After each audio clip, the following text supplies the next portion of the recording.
Namaste to everybody. Today we are going to have a podcast by Adinarayan ji. Adinarayan ji is known to some of our own colleagues here. Earlier he was a IT sector, he was a faculty in Amrita Institute. He is a Siddhayogi and a founder of Anaadi Foundation, serving the society through spiritual initiatives and the introduction of Indian knowledge system in the areas of education, sustainable living and wellness.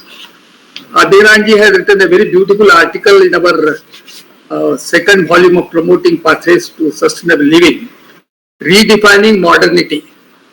And he himself is actually running a very good Gurukula, and he always feels that the real Renaissance will take place only through Gurukula system.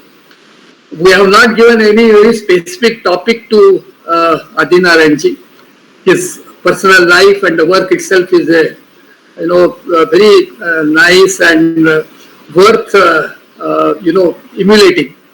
So I will leave it to Adinarayan ji to choose his topic, or if he feels, he himself can talk about his personal life as well as work. Over to Adinarayan ji. Namaste Vasudev ji, Namaste Sanjay Banerjee ji. Very happy. Namaste to everyone here. Thank you for the kind introduction, Vasudev ji. I used to participate in the earlier meetings, but because of the organizational activities, I have not been able to participate on a regular basis every Sunday. But definitely my heart and feelings are with this initiative, very important initiative. And from childhood, my sister, I have two elder sisters, my sister Gomati used to inspire me with Swami Vivekananda's words. And she had a childhood dream of joining Vivekananda Kendra after 12th standard. But for whatever fortuitous reasons that could not happen, now she serves full time at Anaadi Foundation in honorary position as CEO, taking care of social projects, serving society and serving Bharat. So that way we have been fortunate to be inspired by the great work and vision shown by Vivekananda Kendra.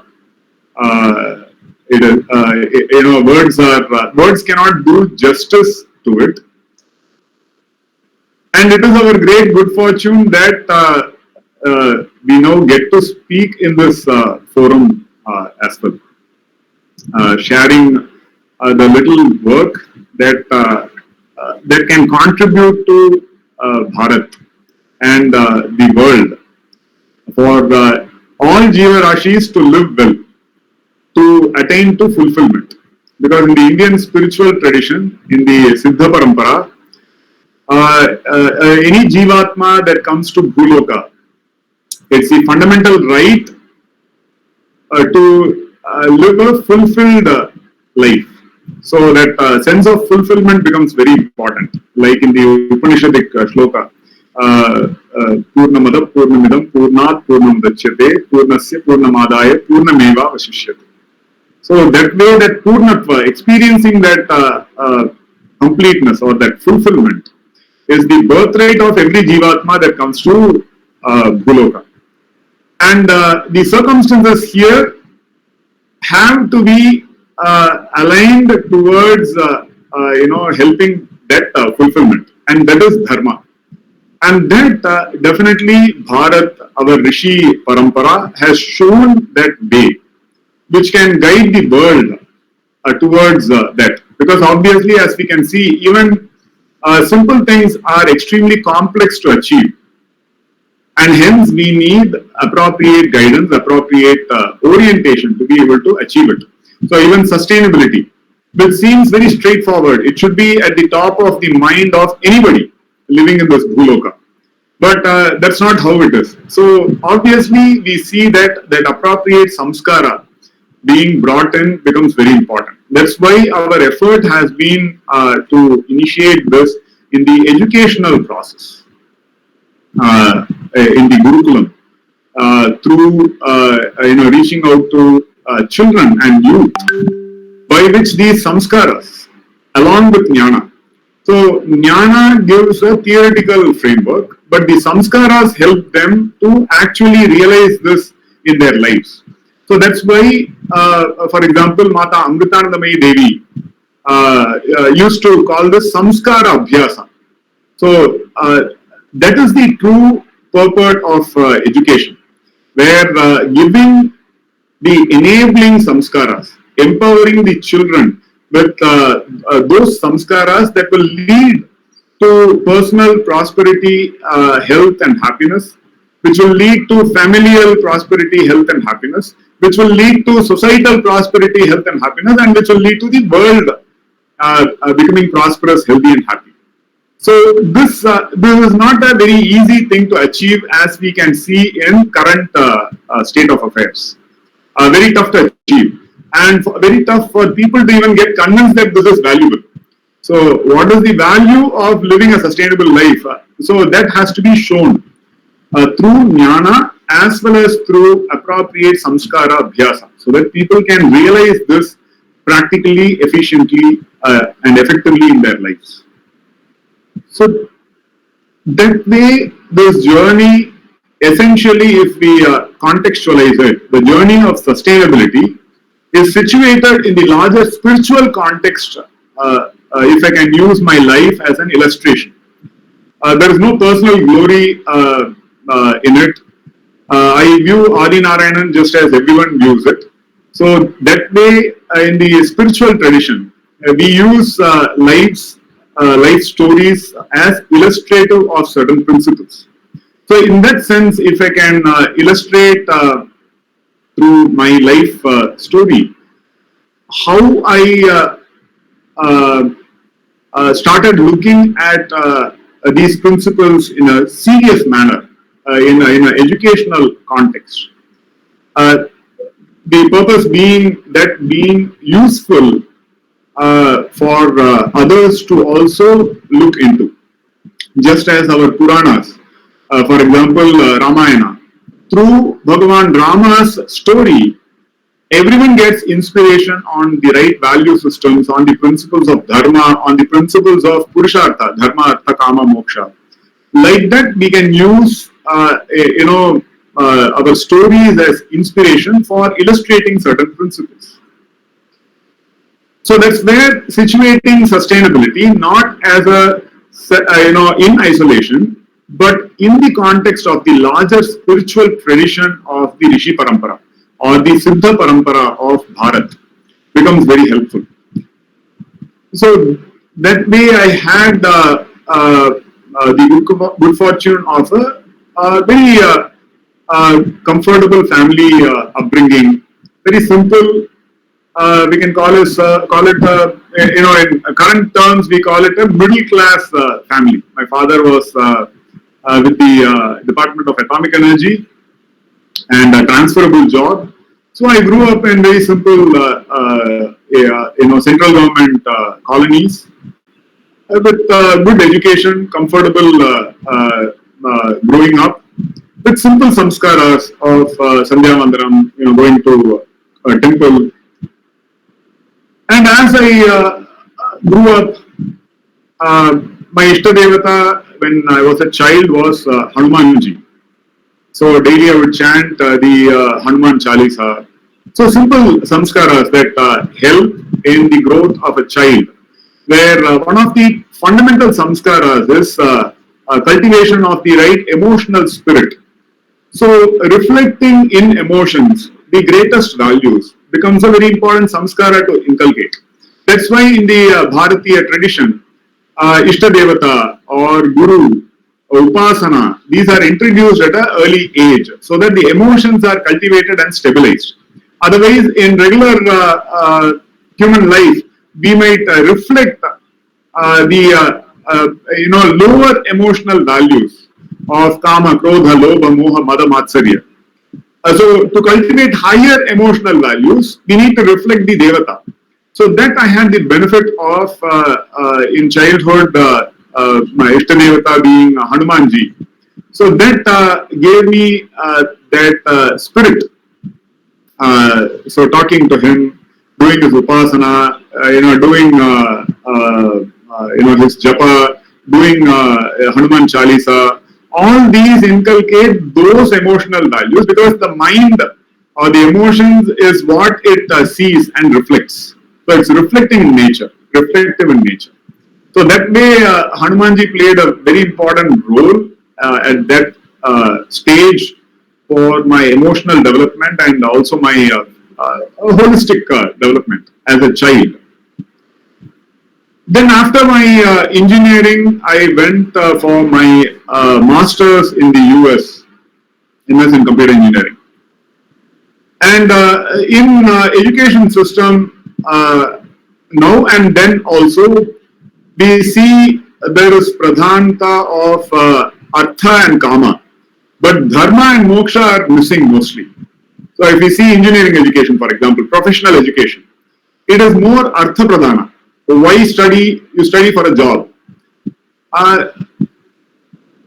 So that becomes like an automatic reasoning because that's the assumption. But it need not be automatic. Later on, I started, and moksha is not shown. It's surprisingly missing from education. While moksha is clearly illustrated through all our Indian knowledge systems process. If we look at any of our shastra, it will be clearly explained what is the prayojana, what is the use of that shastra.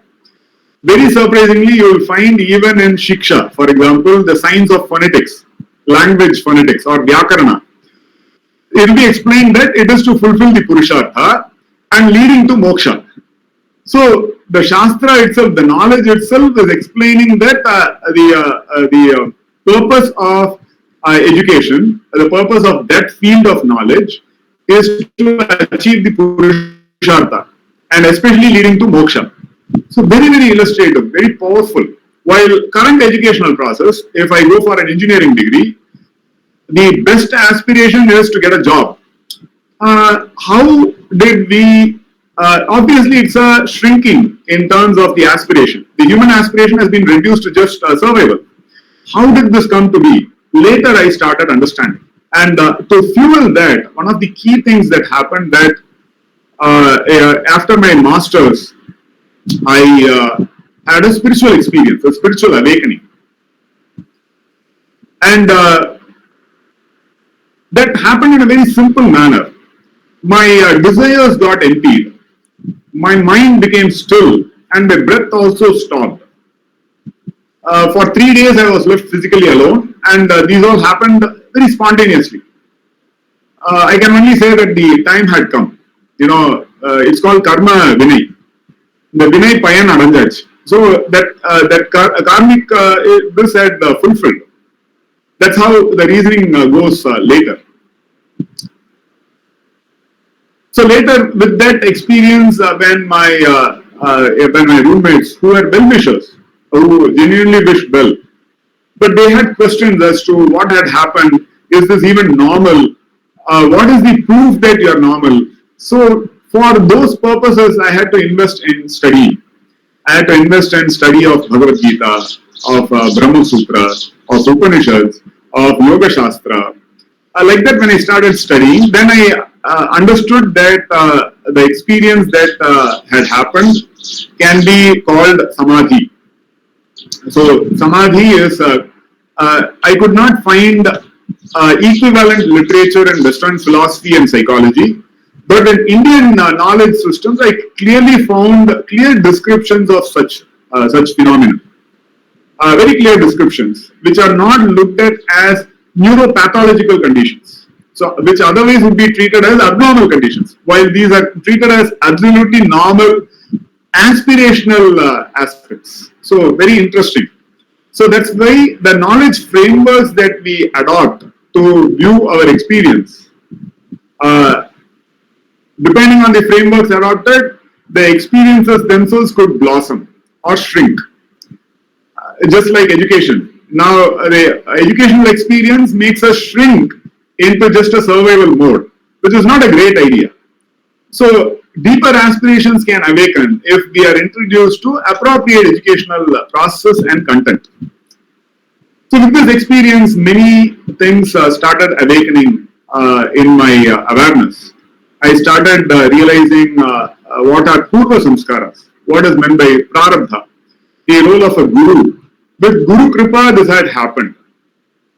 Then later, I was introduced to my guru.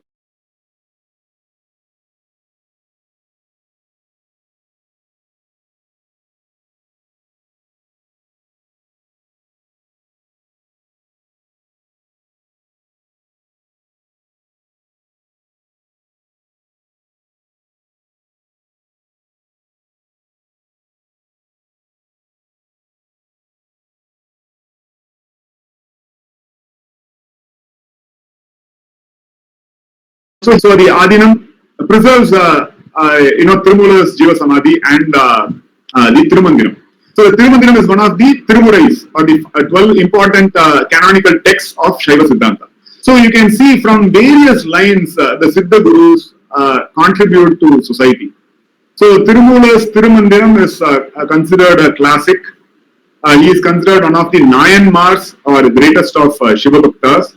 He is also considered one of the Siddha, the Padinetta Siddhargal, the 18 Siddha tradition of Tamil Nadu. He is also considered one of the, in the Nath Sampradaya. So he is considered as Sundaranath, who was coming to meet Agasthyar in the south. And in the process, in the Agaya Margam, when he was traveling, he saw some cows crying over the dead cow herd. And out of compassion, he did Parakaya Pravesha.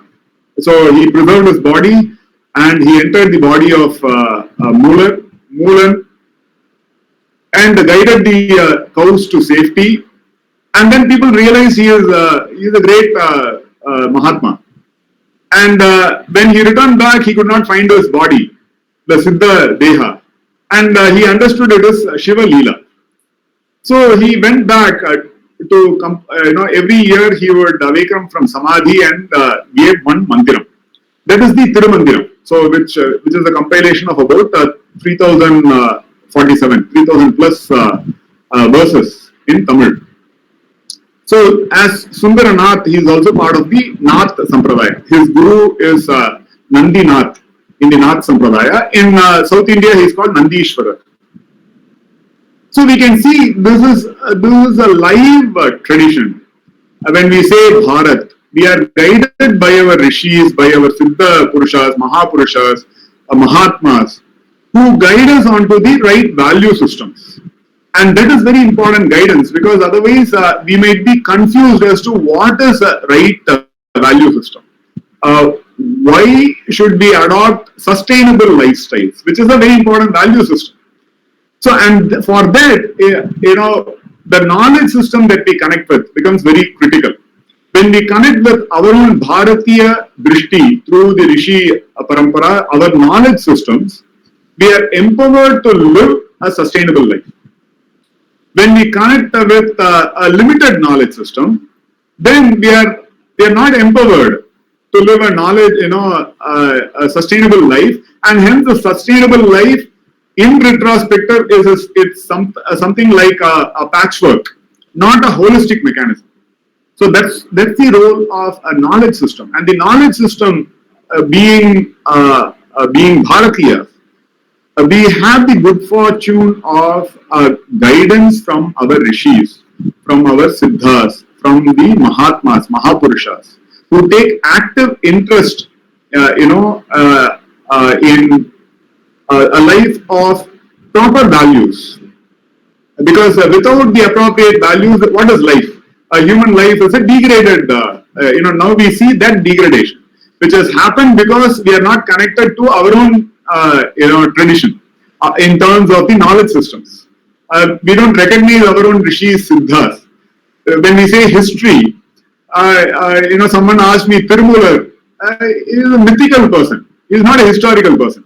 Then why is there a Adinam maintaining his, Tirumandiram? Adinam is a historical entity. So it is clearly maintaining. So for whose story are we willing to believe in? And that's where the idea of colonization becomes important. That we will touch upon. That was a discovery as I was discovering various knowledge processes, which I did not have the benefit of in a simple engineering degree. It's a simplistic knowledge system that we are exposed to in K-12 education and then even engineering, medicine and so on. Very simplistic process. I would not call it extremely sophisticated, very simplistic, because it has not achieved the real results of holistic well-being. A system has to be evaluated with respect to the results, the outcomes. The outcomes are in terms of actual life lived. Our Siddhas and Mahatmas, our Rishis have shown clearly that it's, human life can be lived in a dignified manner, in a great manner. And those are the holistic outcomes that are aspirational. Now, through our current educational process, we have not achieved it. It's a very simple analysis. I am talking from my own experience as well. Now, I received what is called the best of education, and yet I had not achieved the simple outcomes of holistic well-being, which is proof of good knowledge. So knowledge has to lead to outcome in terms of well-being. Otherwise, that knowledge is not worth it. So in that sense, when we approach sustainability in a holistic framework, it is spiritual. So those values become very important. So I had a discovery of these values after the spiritual experience of Samadhi through Guru Kripa. And later I was introduced by Tirumular to Kriya Babaji as my Guru for this lifetime. Then various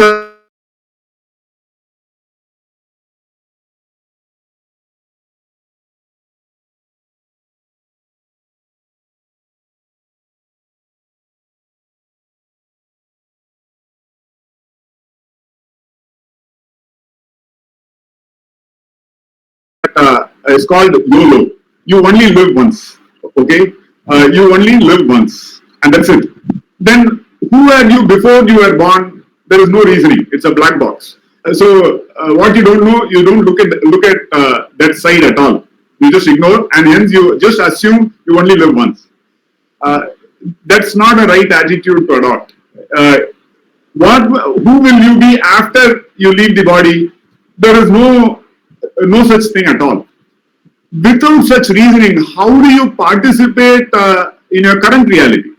What will you aspire for? What will be the motivation to live a full life? What is meant by a full life? So these all become highly questionable, and that all is because we have not been introduced to that knowledge. For example, if we study Mahabharata, Dhritarashtra asks Raja Yudhishthira, after these warriors left their body, where did they go to? A very clear question with certain assumptions. In modern sciences, this assumption would be poo-poo or considered pseudo-scientific at best, considered of literary value, not of scientific value. While that assumption itself is a problem.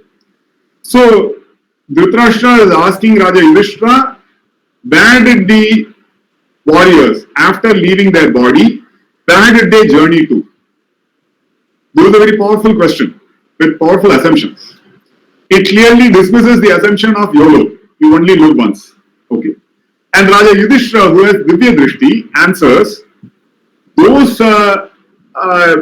warriors that did not show any interest in performing their swadharma.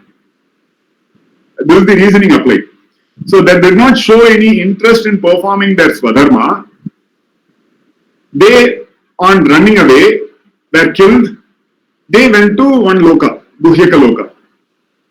Those warriors that did not perform their swadharma with enthusiasm, they just fought. They, on giving up their bodies, they went to Gandharva Loka, a better Loka. Those warriors that performed their swadharma with enthusiasm, they went to Indraloka or Devaloka, much better Loka. Those warriors that not just performed their swadharma with enthusiasm, but inspired everybody to be firm in their swadharma, showed Shaurya, Dhairya, Virya, everything. They, on giving up their bodies, they went to Brahmaloka. This response is highly educational, highly illustrative of the principles of Dharma. How should we live our life now? So please contrast this with YOLO. You only live once, and hence there is no principle to illustrate why should you live a sustainable life now. What if you just party? You just throw away your life because you only live once. So what is the consequence of your life? Nothing. You live, you're a cog in a wheel. You are a part in an indifferent universe. So it's just clockwork mechanism. This is delusional. While whatever Siddhas illustrate is not delusional. It is illustrative of the principles of Dharma. So that's why it is taught Aram Seyya Virumbu. So these all were discovery for me after this spiritual awakening, where having received a very simple education in terms of engineering, masters in the US, which I would not consider it holistic. Later, I was introduced to our Shastras. Not a technical introduction, but more in terms of the aspiration. How can I use that knowledge to solve problems in society, my immediate society and the larger society? All those I had to go back to our Rishis' works, our Siddhas' works, and that became the journey. It was a very exciting journey. So that way I could, as I invested in it, I grew in confidence. So I started understanding, these are not new problems. These have been problems that have been solved, and the best practices have been given. And that's how my discovery of Indian culture, Bharatiya Samskriti, was in terms of civilizational best practices that can guide each individual in their personal lives and their societal lives, their family lives, and so on. So that way, that knowledge being made available as best practices is a very powerful, enabling and empowering framework of our Rishi Parampara, of our Bharatiya Samskriti. So this led to a gradual unfoldment of the discovery of Indian culture through various exciting events in my life as they unfolded. So, for example, I had the good fortune of serving in Amma's institution, in Amrita University. I was teaching initially information technology. I and my wife, we were teaching information technology, computer science, and also teaching cultural education. Also we had an open door policy. From morning 4 a.m. to night 12, our doors would be open, and students would walk in from different departments. Some would come for playing with children, some would come for dance, drama, music, some would come for yoga, meditation, some would come for Vedantic discussions, some would just come for Linux hacking. I was a Linux hacker. Hacking is improving software. Then I turned into a life hacker, improving lives, instead of just software. So that's an upgradation. So I don't consider it, I've given up that. I have just upgraded what knowledge I had. I added more dimensions. So that way, the knowledge has really been enabling. So it is not a conflicting. That's why it's samadhana. It is not this versus that. So, however we could best serve our students, through that service, we gained a lot in terms of they would ask us questions, and through that we got the opportunity to research deeper and then present to them convincing ideas from our Shastras. So that's how we introduced, for example, Mahabharata as a course for undergraduate engineering students in Amrita. So these were a very exciting discovery process for us as well, where we need to present to them ideas in a convincing manner, and for that we had to experiment, we had to live it, we had to gain clarity, because we were, we are all trained in what is called modernity in terms of urbanization, where even simple ideas, simple Indian ideas can be very complex to understand. Recently we had been to Prayagraj. So we were given space by the government and we could do seva. I'm happy to say we could serve about 1 lakh Annadana in about 45 days time. So these are all great opportunities for seva. And through all this, if we look at Prayaga Kshetra, what we were given, we are working so hard, we are doing everything. But what is the asset that we are investing in? In an urban society, an asset is in terms of physical house, car, education, healthcare, and good healthcare means big hospitals. Good education means big institutions, and that means a lot of money. Like that, it's all associated with money. In Prayagraj, if you are living, you are working hard. Now, what is the asset that you are investing in? It is in terms of freedom. So, the physical asset will vanish in 45 days because we are sitting in Ganga. She has given us space. She will occupy that space after some time. Now if we go, the space where we were in doing seva could be occupied by Ganga. It is her territory. So that way, we cannot own that land. Then why are we working so hard? It is cold, 5 degrees Celsius, and at 3 a.m. we would have a simple ritual of taking Murugan to Ma Ganga for Ganga Snan. So we would do Snan, we would do Abhisheka of Murugan, bring him back, and then set up the Yajna Kunda. The Dhuni would be set up. There would be Japa, Homa, Sahasranama, and all that, and then Pravachana. So why invest in these activities? Now with our current educational process, if we study engineering or medicine or law or commerce or BA, BCom or regular kindergarten to 12th standard, there would be no reasoning as to why Prayagraj or why a Kumbh Mela. So it is beyond reasoning, and hence it is now considered illogical. While actually it's logical. You are investing. Even from an economic angle, we could see, for example, outside there were so many vendors who we were interacting with, who would Nitya Annadana, they would also come, take the prasad, have the bhojan prasad. Simple village people who cannot have an address in a business district, because having an address in a business district is very expensive.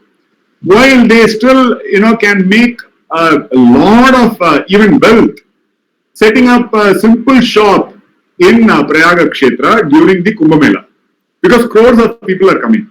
So even as an economic activity, it's a huge economic activity. And these are the economies of peace, not the economies of war. While war is generally considered the important driving factor for research and development of economic engine and so on. While this is the economics of peace, where development is fueled through peaceful engagement, where in the Kumbh Mela, crores of people are coming. Apparently about 80 crore people had visited during the Kumbh Parva. And people are wealth. People are not a problem. So they coming, mixing. Everyone is, chanting Har Har Mahadev and happy. There is no sign of depression. And they are taking Sangam Snan. There is no pandemic.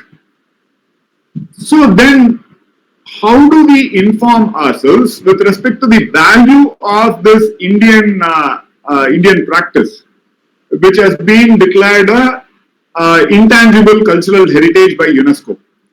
What is the value? Our children and youth are not given the eyes through proper knowledge to appreciate typical Indian tradition. So where is there a gap?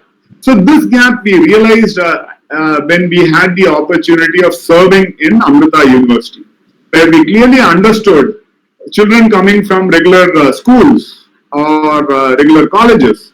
There is there a gap, and that gap has to be filled by introducing appropriate knowledge. And that led us, I had the good fortune of spending more than 300 days in Mauna Tapasya over a period of time. And with Murugan's guidance, Murugan is my Ishta Devata, we settled down in a Kshetra Ivar Malai, which is about 15 kilometers west of Payani. Ivar Malai is a Siddha Kshetra. Because of Purva Samskaras, we settled down in Ivar Malai. And now there is a Goshala with about 40 bulls primarily and a few cows.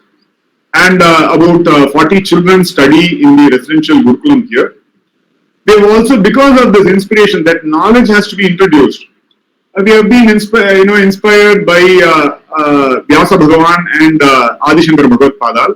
So we have set up, just as Veda Patashalas are kept free of cost, we have kept our Gurukulams free of cost, where our Shastras are introduced along with modern sciences, because we have the benefit of modern sciences as well.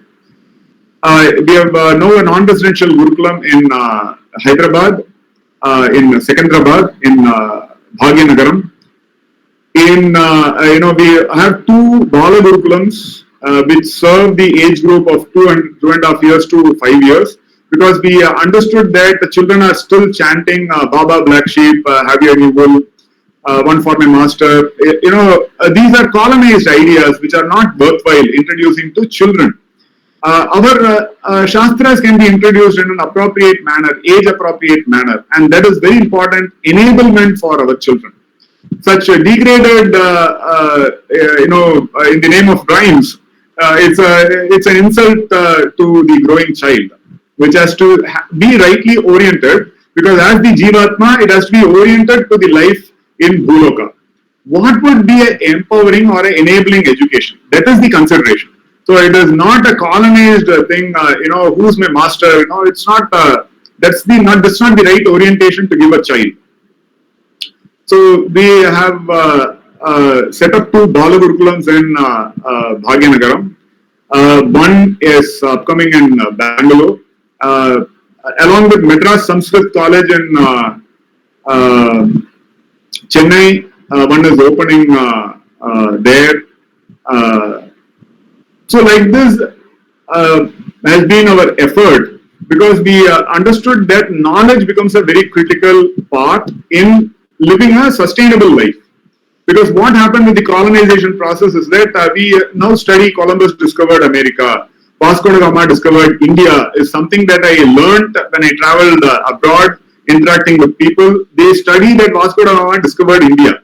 It was horrifying for me. Then when I researched on the bird discovery, I started understanding how it is related to the doctrine of discovery, or the more specifically doctrine of Christian discovery, which was a papal bull. This can be researched upon, which enabled Christianized European nations to colonize the entire world.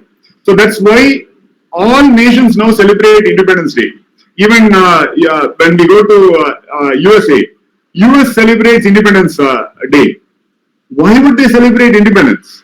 From whom? So that history is not now clearly illustrated. So the whole world, North America was colonized, South America was colonized, Africa was colonized, Asia was colonized, Australia. So the whole world was colonized. So we have to understand this from that light, the colonization light. Then we would start appreciating the role of our Shastras, a proper introduction to it. Otherwise, the colonized ideas look at our own Shastras. For example, Ramayana, Mahabharata, when we used to teach it to undergrad engineering students, they used to look at it as mythology, Mithya Jnana. Then we had to establish that it's not mythology. Where is the coloring coming from? That's a colonization filter that is applied, where our own Shri Bhagavan Rama, Bhagavan Krishna, or our own Siddhas, our own Rishis are looked at as mythological figures, mythical figures, not as clear historical personalities guiding us with the right knowledge. Because whatever knowledge they have given then becomes pseudoscience, not science. But we as Bharatiyas, if we are introduced to that right knowledge, then we will gain from it and also teach the world, which makes us a Vishwaguru. And there is so much to gain from our Rishi Sampradaya. So in that spirit, we are endeavoring to start these Gurukulams. And in these Gurukulams, for example, let me show a video here, a short video, to illustrate the principles of sustainability that are followed here. The sustainability principles, let me share my screen. Please give me a minute.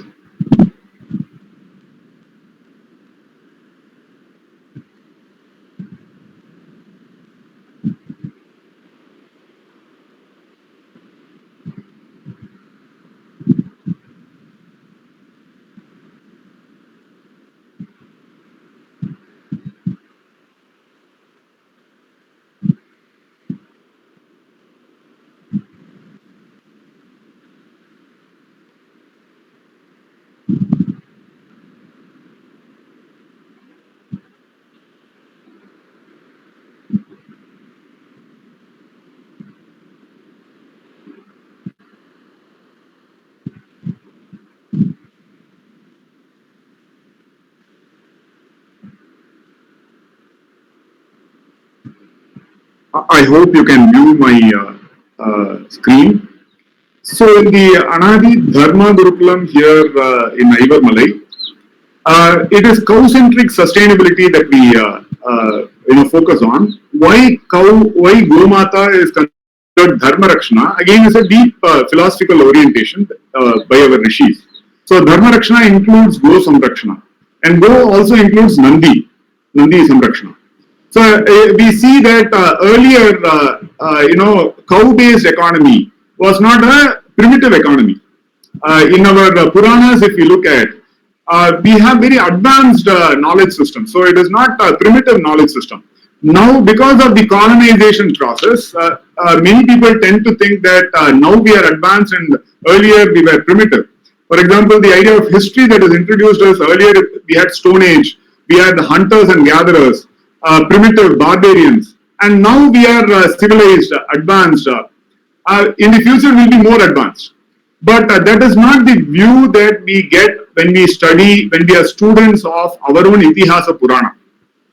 Our own Itihasa Purana, if we look at, it's very advanced, even in terms of civilizational approaches, in terms of ethics and values, in terms of what is dharma. For example, the principle of Raja Dharma is illustrated, where a Rajan has to treat his praja like a pregnant mother should treat her unborn child.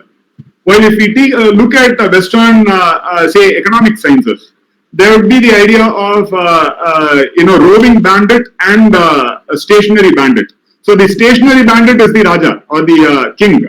Or now in modern terms, the stationary bandit is the state. That's a very wrong example to quote. That shows the mindset. While we have the right pramana, right udaharana. So that is a Raja treating his praja like a pregnant mother treating her unborn child, and that is a roving bandit and a stationary bandit. His economics are about loot. We all know that India has been looted more than $45 trillion during the colonization period. As a side joke, I was interacting with a person who visited London. And there he has visited the museum, and there is a popular saying that the London Museum is called Chor Bazaar because all the loot from India is there. So that's a very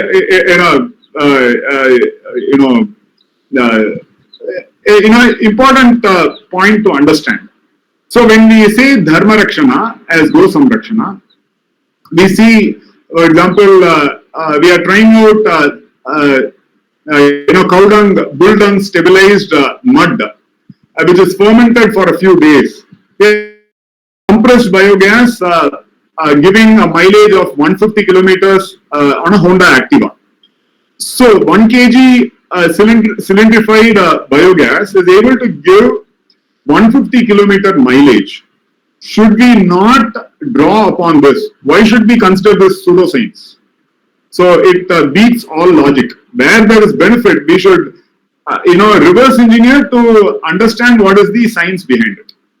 Similarly, cooking fuel. So when we see these for transportation, for electricity generation, for cooking fuel, so energy we can use gobar.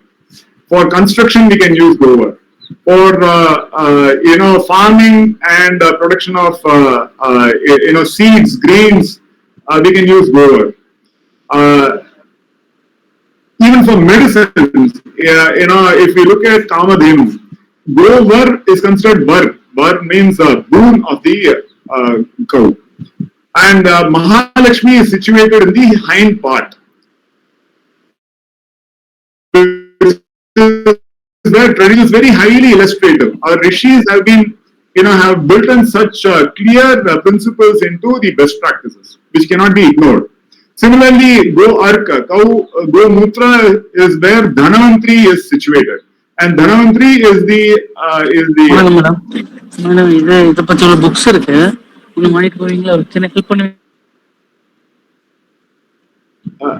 is one who gave Ayurveda. So these principles form the basis for sustainability, and these also are combined with, as you can see in this slide, you can see it is combined with the sustainability development goals by the UN. So this just to show a quick 2-minute video.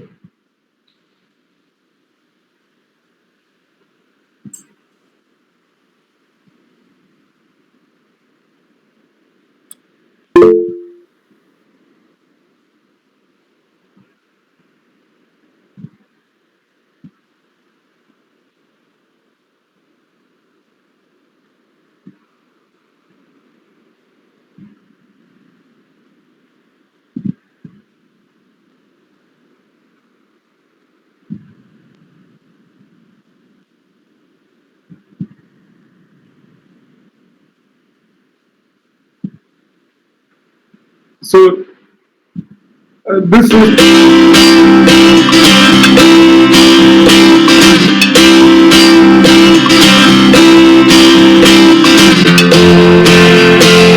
Anaadi Dharma Gurukulam, we reconnect with the land through timeless practice of working with Gomaya, the sacred dung of native Desi cows and bulls.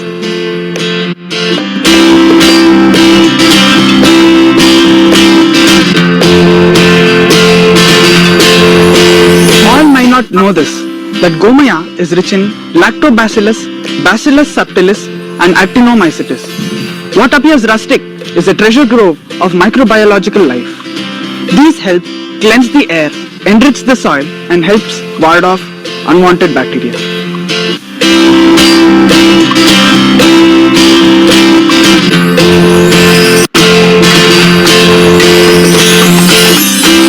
We make buldung logs for effective fuel and cow dung cakes for evening Agni Kriya. We even make eco-friendly bricks.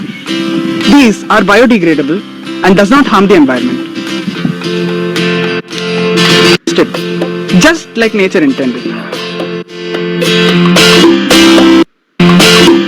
We lead a chemical-free life in our Gurukulam, and we also prepare our own bioenzymes.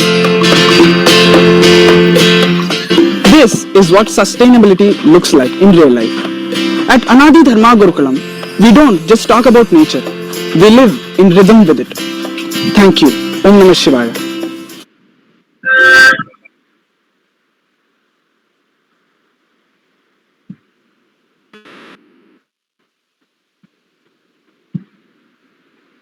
So this is a brief glimpse, and this is situated in the larger knowledge system. So we introduce them to knowledge of our rishis, Nakshatra Vidya, Ayurveda, Ganita Shastra, Sanskritam obviously is the base of all this.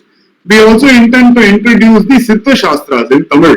For example, Agastya Perunul Kavyam or Bogar Saptakandam, Tirumandiram Tirumular.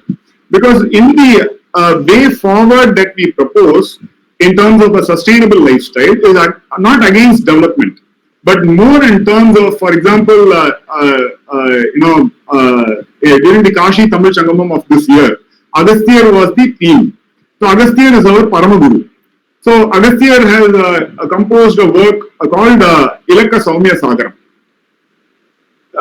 Recently we had a seminar where we invited a member of the Indian Space Agency along with the Siddha Vaidya, and the theme was Gyavana Guligai.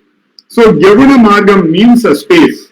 Guligai is a mercury preparation by which one can travel in space.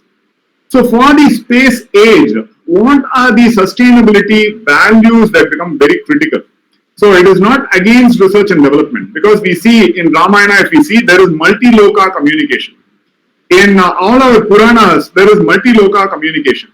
In even our Veda mantras, there is Avahana, there is multi-loka communication. What are we missing now? That is another assumption that we try to debunk, where one assumption is only life only exists here. There is no evidence elsewhere. In all our Shastras, in our Puranas, there is clear evidence. So going by that, for a space age, what are the educational outcomes that will lead to real sustainable values? With such aspiration, when we have an educational orientation, then that is true development which will position Bharat as Vishwaguru. We can definitely guide the world. Dharmo rakshati rakshitaha. So this is the principle of protecting Dharma that can guide us towards a Viksit Bharat. So Dhanyavada. Thank you for this opportunity. I stop here. Well, we are really fortunate to have such a motivating podcast by Adinarayan. Adinarayan is very busy, particularly on Sundays, and a lot of time he spends on Mauna. But because of his love for Vivekananda Kendra, he agreed to have a podcast at 10 o'clock, because we have meeting it regularly for the last 2.5 years. Thank you very much, Adinarayan. Now over to our other group members for questions, if they have. And now our Madan Kumar will take over. Namaste Adinarayan ji. It is nice listening to you. It has been a blessing and privilege for us actually. The way we have presented us the knowledge system roots and the pursuit perspective has been well set, and also practices which you have been doing have been an eye-opener for all of us. In fact, we have been earlier knowing because of our association with Vivekananda Kendra. So it has been very good. Probably, openly speaking, I wish I had become younger or become a child to go into this Gurukulam and learn all these things. Sometimes a lot of jealous comes out of seeing such people, and that too a couple leading a very ideal way of life. That's been a very inspiring for us, and the inspiration from Amma, the inspiration, the way in which you are shaping yourself and shaping the careers of others has been very inspiring. In fact, on hearing you, all our working group members will be getting the benefit of why they should go in for the sustainable living with the deep-rooted Indian knowledge system. Already our Sanjay Banerjee, who has been our mentor in all these things, has raised his hand. Over to Sanjay Banerjee, sir. Please go ahead, sir. Oh, no, sure, Adinarayan. It's a pleasure seeing you. I can't switch on my camera, I'm sorry. But, greetings and prayers to Amma for your continued progress. Oh, no, sure.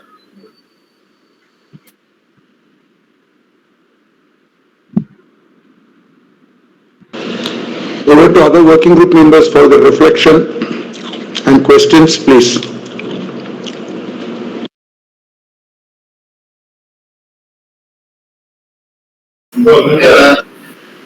Adinarayan ji, namaste, Raghunandan. Actually, you reminded me of a statement made by one of the illustrious disciples of Shankaracharya, Sureshwaracharya ji, who was the southern pontiff of Shankara Mathas. Now, in one place he says that as many people, there are so many ways of practicing our dharma. So what he says that each one of us is practicing something, and all of it is going towards only one principle or one destination, if I may say so. So he says, yaya bhave punsam vyutpatti pratyagatmani sasaiva prakriya sadhvi jneya sa chanavastita. He said, whatever is leading you towards your own Atman, that can become a pathway for you to reach that destination. And in the recent times, Sri Ramakrishna showed this path that you can reach anywhere. Because I'm basically a devotee of Sri Ramakrishna, I remember only him. In a way, he is my guru. So what he says and what you were talking, in fact, it was so as if somebody else who knows me is intimately talking my own thoughts. Thank you so much. It was very good. Maybe one of these days, or maybe in near future, we'd like to visit your institution. I'll get the details from Madanji. Okay. Thank you so much. Thank you. On the way, you can visit Madurai also, Raghuji. It's very near and near. Okay. Madan, in fact, he always has a standing invitation. I'll definitely come. Thank you. Yes. Yeah, over to other members. Valliyappan, you wanted to say something? Yes, sir. Yes, thank you. Thank you, Adinarayan ji, for the very inspiring presentation. See, my only question or doubt is, I think since you have seen the Western countries, everything in terms of innovation, probably the Western countries are ahead, and even China is catching up. And you gave one or two examples of how, based on our Indian culture and our way of life, there are a lot many things that I think we are exploring or we have already explored in the past. But my question is, like, say, some of the innovations from India, the new ones, do you think will come there when we start exploring our Indian culture, and then if proper motivation and empowerment is there, will it lead to real innovation in sustainability? Yes, so this is a very important question. Thank you, Valliyappan, for asking. If I can present my perspective, it is in terms of innovation is not against sustainability, or sustainability is not against innovation. So this is a very important clarification that is important, where the consumerism has to be separated from innovation. Now most innovation are for consumerism. So it fuels consumerism. I believe this is driven by the West, because the idea of, for example, American dream, all innovation is for consumerism. It's like time to market drives innovation. If we decouple marketing or consumerism from innovation or research and development, I believe that is the way forward, because human creativity, innovation or research and development is the expression of human creativity. But when it gets mixed up with market dynamics, because everything is tied into, this is called Artha Pradhana. Artha Pradhana means everything is tied to money, let's say. Instead, Bharat can show the way of Dharma Pradhana. So Dharma Pradhana means it is not just, so innovation, research and development need not be guided by just market forces. It can be guided by larger Dharma. So then sustainability would be intertwined with it.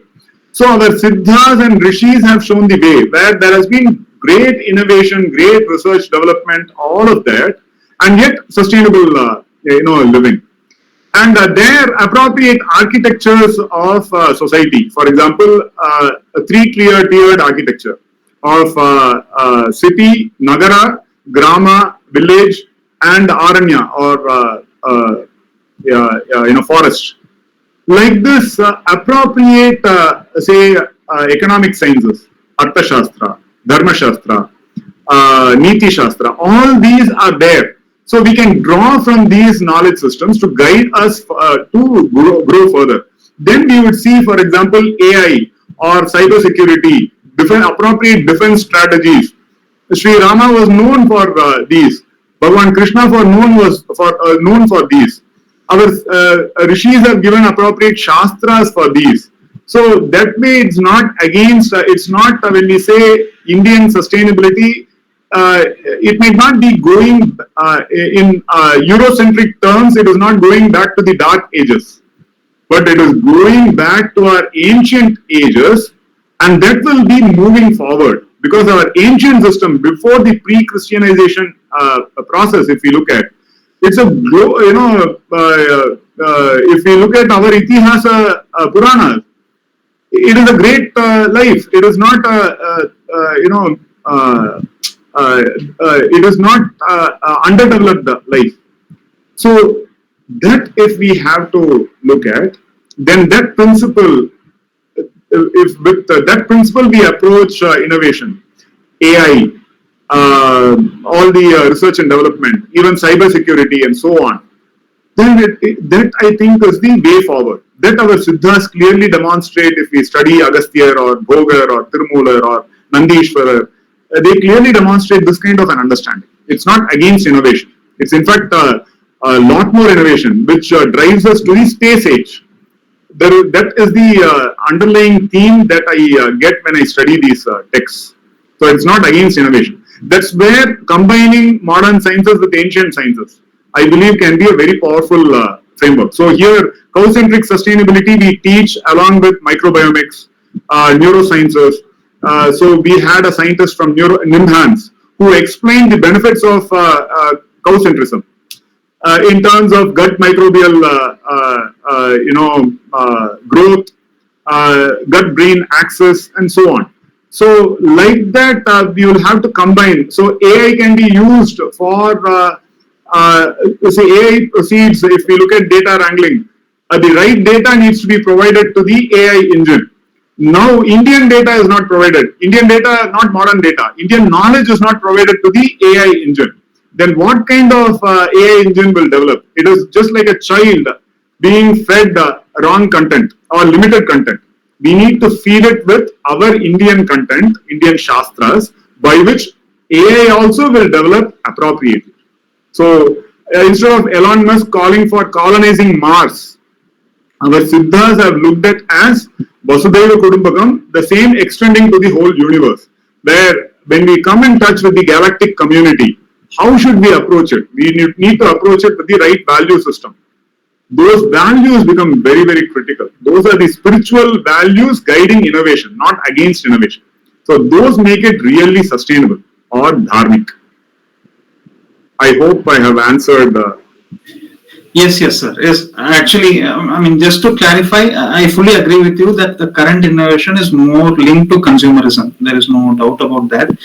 But then, okay, in terms of sustainability, I thought probably India may take multiple steps forward with all our ancient principles and beliefs and all the shastras that you mentioned. So that's why I just wanted to get your view on that. Okay. And practically, Vivekananda Kendra has shown the way forward. For example, Gobar gas, compressed Gobar gas. Now there is liquefied Gobar gas. There is a company, I think Interstellar in Japan, which has shown it as rocket fuel. So if liquefied petroleum gas leads to environmental damage, liquefied Gobar gas will not lead to environmental damage because it is available on the surface of the earth. We don't need to drill 20 kilometers into the earth, pollute the entire thing in the process of extracting crude oil and then refining it for petrol, diesel and all that. So liquefied petroleum gas will increase fiscal deficit. Liquefied Gobar gas will decrease it. So that way, on all counts, Vivekananda Kendra has already shown the path. Now that needs to be taught in educational institutions. If children see that, because energy is required for all development. For example, in an AI world, we need surplus of energy. Where will that energy come from? Now we are investing in more, the world looks at energy in terms of non-bio methods. But we have Gomata. We just have to apply the right science and technology research in that direction. Then that is accessible, growth, accessible scientific progress, which is sustainable as well. So that way, liquefied Gobar gas, if it can propel rockets, you can imagine it can be surplus. It can be made available to all Indians and then to the entire world, which is true sustainability. Yeah. Thank you. Thank you, sir.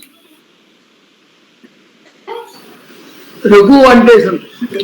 Just a statement. Way back in 77, 78 and 79, when I was working for Kendra, I had the good fortune to go to Indian Institute of Science, Bangalore.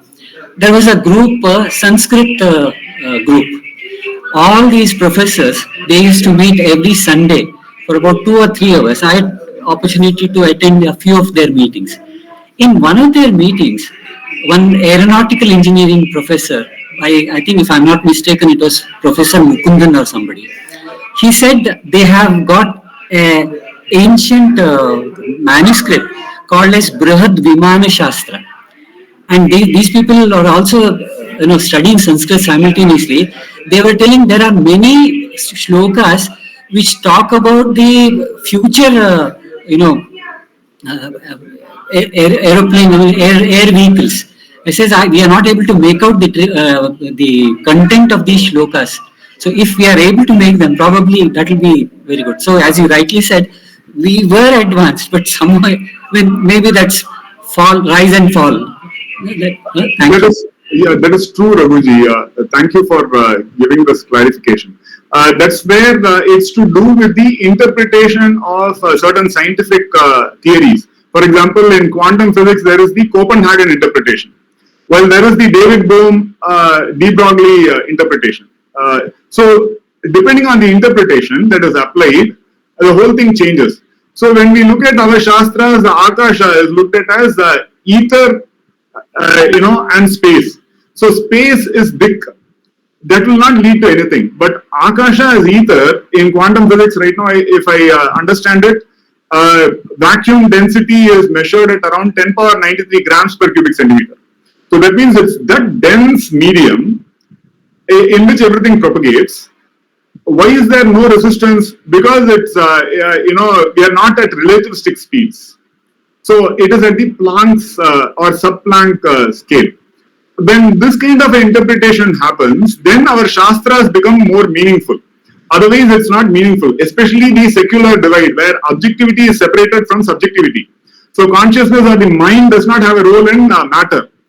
That is the Eurocentric problem. It is not our problem. So our Shastras have this holistic spread spectrum, a full spectrum approach, which requires a reorientation. That's why we are focusing on K-12 education. If we give the right orientation, then the interpretation of Shastras, the modern sciences can be used to propel growth. Otherwise, the modern sciences will seem as in conflict with our Shastra, because the subject aspect is taken away. The mind is taken away. Even people, for many people, psychosomatic problems are a big challenge to accept. How can psycho affect soma? But it is well known in Indian Shastras. So that's where the reorientation in terms of the frameworks that are used to analyze become very important. Prakash. Pranam. First of all, my sincere gratitude for this great listening, and I'm really indebted to you for these experiences which really authenticate the way I think, and it gives me a lot of meaning, the things which we are working at this place. 2-3 major observations. First, why I raised my hand is on simple point, because when you were narrating your Samadhi experience, immediately I connected with, because long back I had read the autobiography of Jiddu Krishnamurti written by Pupul Jayakar. In that autobiography, she narrated the experience of Samadhi or awakening of Jiddu Krishnamurti ji. How he was somewhere in America and what happened for 2 days or 3 days, and thereafter they came. And you also narrated a experience that how stillness has been achieved, and somewhere it was mentioned that it is due to your past karma or prarabdha or guru kripa that was there. I would like to listen a little more on that, because whether it is only prarabdha or people can inspire for it in this life or something, that is a part. My main person remains in that. two more observations after when I listened these things. One relating to biogas and cow-centric economy. I was gifted that way that my initial years of my government service, I worked for the biogas program, and I came connected with the respected Vastevji for the Nardep and other. So I realized that what great value biogas program can make a difference in the life of people. Secondly, after my superannuation from government, when I came to this central Himalayan small place, then I started rearing a cow. And since last 3 years, I'm realizing that what a difference it makes, not only in terms of the dung or urine, but her presence itself makes a difference in your thinking process. That is a great, my personal experience. And every day morning, it gives a new kind of meaning to life. Seeing cow, talking to her and sitting beside her, that makes a difference. This is point number 2. Third observation about this, respected Raghunandanji was mentioning about the Vimana Shastra. Fortunately, I had great association with Professor Mukunda of ISC Bangalore. He was working for biomass-based gasification system, and his laboratory was pioneer in that. And they developed some gasification systems which are globally known also. I read once one article that this Viman Shastra, he mentioned that they worked in a group, and later they realized that it was not the real Viman Shastra. It was written only 200 or 150 years back, only somewhere like that. So I thought I shall mention this because this came through I could see that. Thank you, sir. Pranam again, and I am grateful to you for this great experience, and it's inspiring to us also. Thank you very much. Pranam. Thank you, Prakashji, for those kind words.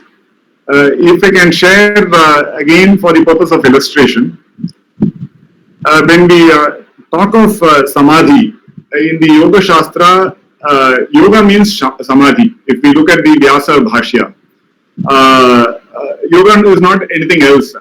Yoga Chitta Vritti Nirodha Tada Drashtu Swarupe Vasthana. This is very clearly stated at the beginning itself. And Yoga is Samadhi. So that as a Jivatma, if we come to Bhuloka, if we have an expanded perspective, why would we choose to come to Bhuloka? Even if we look at it from modern astronomical terms, there are more than 100 billion star systems in this Milky Way galaxy. And there are reportedly more than 1 trillion galaxies that astronomers obviously there would be life, a lot of diverse life form in the electromagnetic spectrum. Then why would we choose to come to Bhuloka, and why would we choose this form, this human form, to come to Bhuloka? That becomes a reasoning. So Jati, Ayu, Bhoga. Jati means what species we take birth in. Ayu is the life time. And the bhoga, the kinds of experiences that we are looking forward to. This kind of reasoning becomes very useful to understand what is meant by prarabdha. Prarabdha is that role that we choose to play for this lifetime for the purpose of our dharma, artha, kama, moksha. That's the reasoning that is applied. So in this, what we see is that generally it is svechachara. That means out of my own icha I take birth. But if we actually look at it, it is in concordance with our gurus, with our guides, that we generally we need guidance to take a role in this dense reality, which is Maya Rupa. It is like a movie show. Now, when we say Maya, it's not invalidating it. It's valid, but it is like a movie. We know it's 24 frames per second. For example, I'm talking here, you're re-seeing it. We all understand it's just a video. And video, it's data rate, it's bit rate, it's being transferred through the internet, all that. So this is Maya Rupa, but the Maya Rupa is for the, it has some purpose. It could be entertainment purpose, kama bhoga. It could be, educational purpose, knowledge purpose, artha. It could be even for understanding how to live, through what value systems should I approach life, all of that, dharma pradhana, moksha pradhana. like this. So when we say Maya Rupa, it is not considered invalid in the Siddha Parampara. It's considered valid. But what is your purpose for being there? So that's where, if we look at a Samadhi Anubhava, generally our purpose is driven by our immediate experience. So the data points of our own experience and immediate people. That is how our general lives are driven. But the whole idea of Samadhi is where you can connect with a deeper source. Then that life is divinized. So then there is that divine quality when you connect with that deeper source. There is Jivatma with Paramatma, or with your Guru, or the Ishtadevata, or Ishvara. We call it Ishvara Pranidhana. So in Kriya Yoga, Patanjali Maharishi looks at it as Swadhyaya, Tapasya, Ishvara Pranidhana. So Ishvara Pranidhana, where your centering is on Ishvara or the Guru, where there is a higher principle at in operation, and the process of yoga is to prepare the nervous system to resonate with that higher principle. When it starts resonating with that higher principle, then there is a Samadhi Anubhava, where there is a restructuring of the nervous system. Even at the cellular level, the restructuring happens, so that higher energies can flow and operate in this reality, which otherwise is dense. So that leads us to a deeper prarabdha, where the prarabdha is not based on lower order chakras, but on higher order chakras, dedicated to the Guru Parampara. I think I'm using a little bit of technical language here, but I hope it is understandable by the audience here. So these are a live process, and it's very complex to achieve. That's why when I said Guru Kripa, without that I could, it was not even my aspiration in this lifetime. From childhood, I have had the experience of viewing the body here, mind here. It has always been clear I'm not that. But I did not have knowledge to corroborate the experience that I'm having. So, and hence, the whole world would appear like a mirage, as hollow, not as worthwhile to engage in. There would be great detachment. But with the Samadhi experience, that settled down, where my nervous system settled down into accepting it and then operating in this reality. So that way, that's why with Ashtanga Yoga, preparation is done. Proper emotions, have to be balanced. Yama Niyama are important. Asana Siddhi is important. Pranayama is important, by which the energies can be regulated. There is all very essential preparation, and the dharana, what the mind holds as valid. That's why Nitya Upasana is important. Either Guru Dhyana or Ishtadevata. These are all in the yogic sense. Then later I discovered my connection to the Siddha Sampradaya. As I mentioned, Tirumular, Agastya. Agastya is foremost of the Siddhas. So when we look at lifetime, it is very clear that we are that Akshara Parabrahma Swarupa, Akshara Purusha. Bhagavan Krishna in the Bhagavad Gita clearly tells Arjuna, hey, you are that Akshara Purusha. Don't imagine you are that Kshara Purusha. So we now are conditioned by our Kshara Deha, or the degrading personality. But we are that Akshara Purusha. With Samadhi, it is like Sushupti or Urakam or deep sleep. Just that with Samadhi, there is a arising of Jnana, where it becomes clear that you are that Akshara Purusha. You have no uncertainty with respect to that Jnana. There is no doubt, the Samshaya goes away. That's the difference between deep sleep and Samadhi. In deep sleep, when we wake up, there is still Moha. In Samadhi, the Moha goes away. So that way, what happened to me, I was projecting this desire. I wanted to be a multimillionaire. I was working hard. And when my education completed, at that time, my desires settled. I was not projecting. I felt empty. because I had worked hard towards the masters, I felt empty. And my past was done. My future was not yet, I was not yet interested in my future. So there was that gap. Otherwise, the mind swings between past and future, past and future. So that gap becomes very essential. And for that, that Swadharma, Swadharmanishta becomes important. One expends one prarabdha by which one gets that gap, and that gap is a deepening. So that when it happened, my breath suspended and the mind suspended. So otherwise the mind keeps on oscillating between, in the Jagrat Avastha or in the Swapna Avastha, it keeps on oscillating between past, future, past, future. So we need to find that gap. That gap happens when we align with Dharma. That's why Dharma is Moksha Karaka.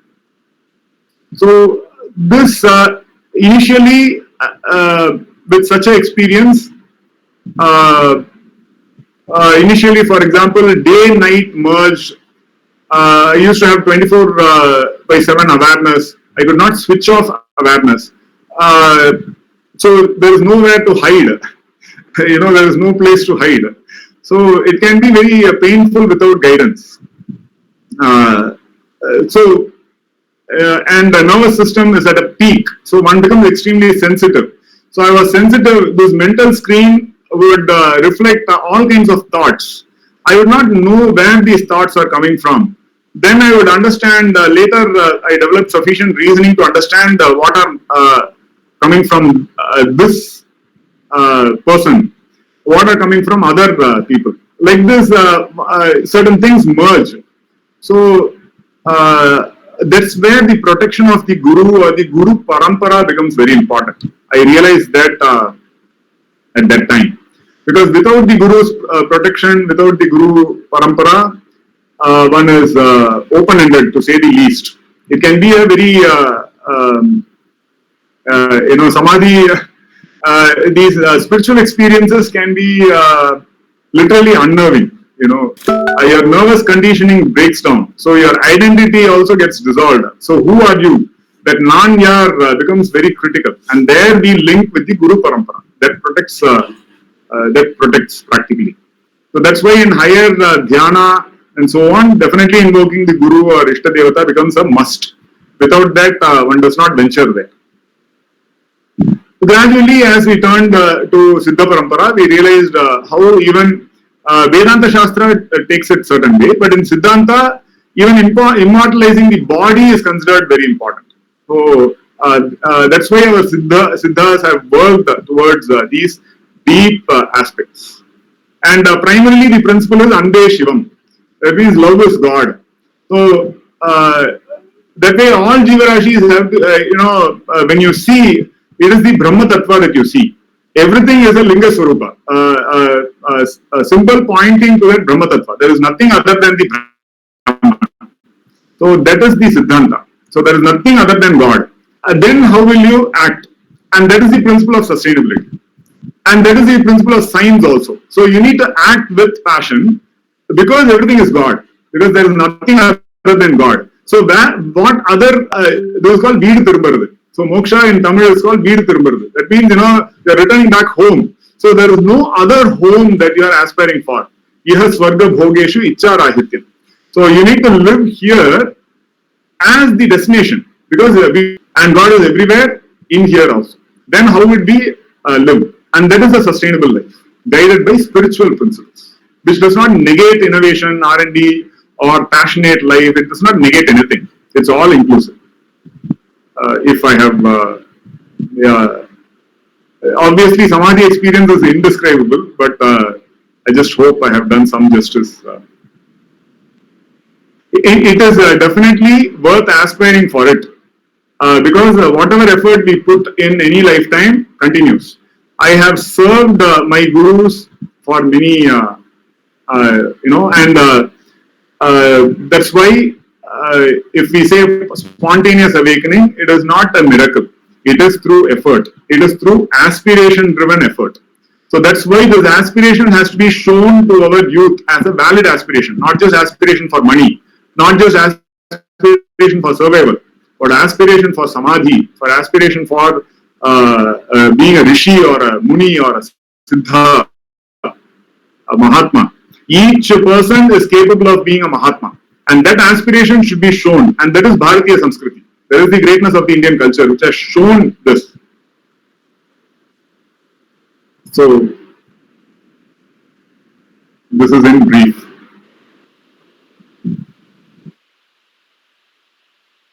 Thank you, Adinarayan for that immense sharing of your own journey. Thank you for that. Thank you, Adinarayan. We have established Vasudha Colony exhibition in the month of January, but many of our colleagues and core group members, they want to spread this message. So we are thinking that